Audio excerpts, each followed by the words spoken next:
Welcome to Not Milk Never Milk. Subscribe if you're lactose intolerant.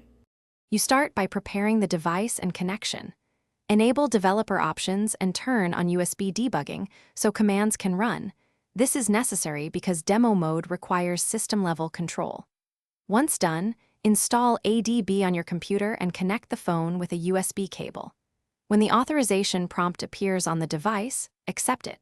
You now have a live ADB shell, which lets you issue the demo mode commands that follow. Make sure the device screen is unlocked before continuing. Now you perform the detailed execution to enter and customize demo mode. First, enable demo permission via ADB. Set Sysui Demo allowed to 1. Once enabled, send the system UI broadcast to enter demo mode. That stops notifications and transient UI. Then, set the status bar appearance with separate broadcasts. Specify time, signal, and battery states so screenshots look consistent. Use explicit commands for each icon to avoid unexpected defaults. Finish by cleanly exiting and restoring normal behavior.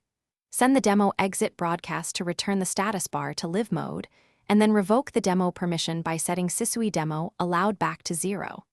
This ensures notifications and dynamic icons resume.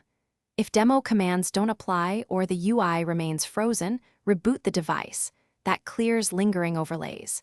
If ADB loses authorization, reauthorize on the phone and reissue the broadcasts. One key tip: always test on a spare device before using on production hardware.